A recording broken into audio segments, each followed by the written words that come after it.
Okay, so I wanted to do an example of mixing orange. Um, I'm not too concerned about going to white because that's pretty much the same as the blue. But going towards a darker color is going to be a little trickier just because we're actually going to try to go to a brown before we go to black. So when it comes to mixing orange, you always want to use a little bit more of the lighter color than the darker color. So yellow is probably not going to be as strong as the red. So I'm going to take a little bit more yellow than red, and I'm going to mix them together to see what I get.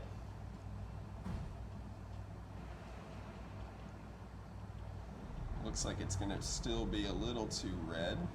Well, we're getting a little closer, but I'm going to add a little bit of yellow, a little bit more yellow. Just kind of see how that goes. I'm mixing a little bit more just so I have it, because it's going to be more difficult to mix an exact orange, an orange that's exactly the same a second time. So this way I'll just be sure I have enough. So this looks like a pretty good orange. I'm going to try to get some of this out of this big brush. I'll take a little bit more. I'm just going to go from a straight orange over towards a black for this example. When you do it, you're going to go from white to black though.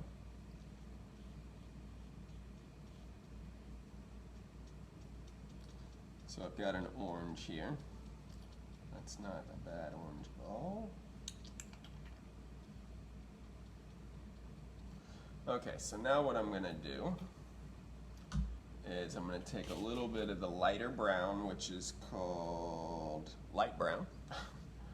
I'm going to put just a very small amount over here. And I'm going to go back to my 1/4 inch flat brush.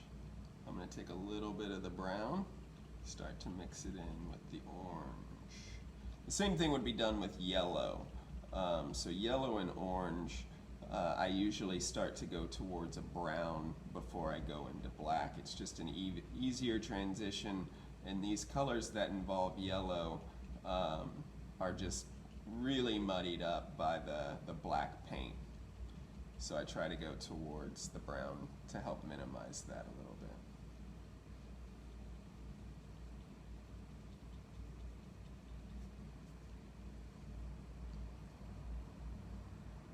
So I'm just starting to darken it up this way.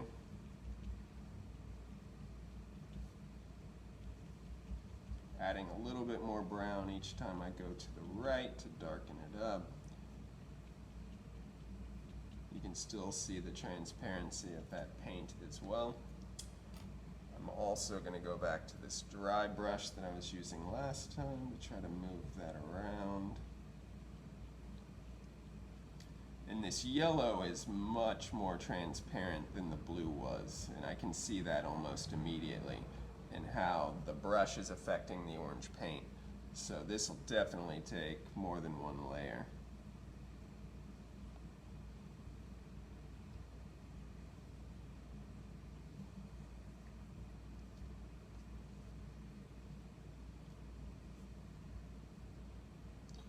So what I'm doing is I'm just going pretty much all the way to brown,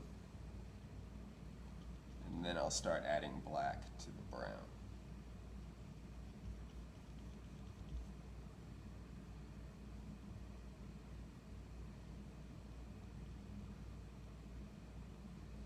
And the brown is a lot more opaque than the black was as well, or than the orange.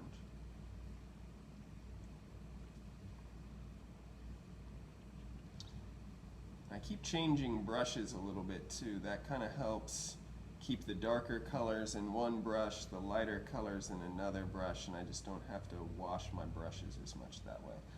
And what I'm doing now is I'm just using orange to kind of try to blend out some of these vertical lines that I'm seeing where it's not really blending as well as I want it to. And again, that'll also come out once we start our second coat as well, or once you do.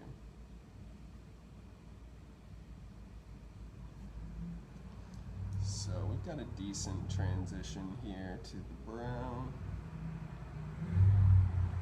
Again, I'm still working while all the paint is wet, which makes blending a little bit easier as well.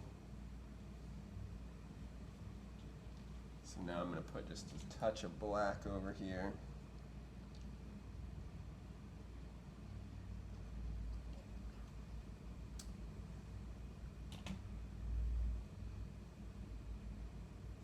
Just put a little bit of it on the tip of my brush.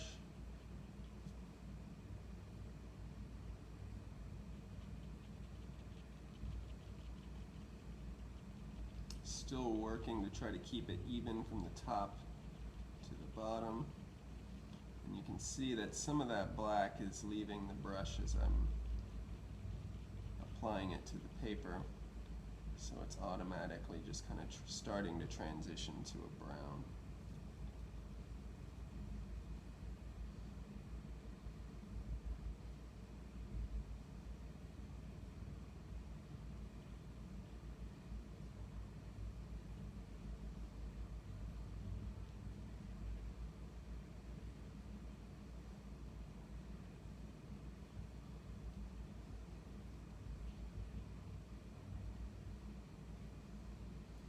Again, if I start to see that black bleed a little bit too far left, I'm going back over it with my lighter brush.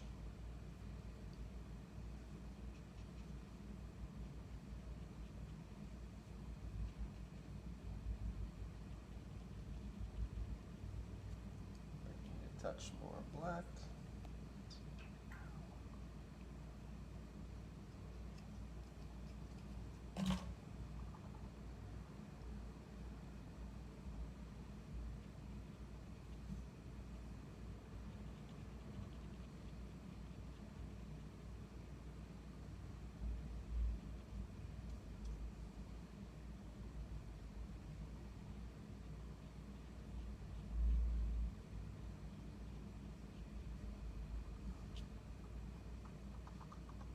This is a clean brush, so I can go back and just kind of bleed that out a little bit. Get a little bit of water on the brush, dry it off. Go back over here again, just kind of blend that line just a little bit. So that's how we're going from an orange in through a brown and then into the black with orange. Email me if you have any questions.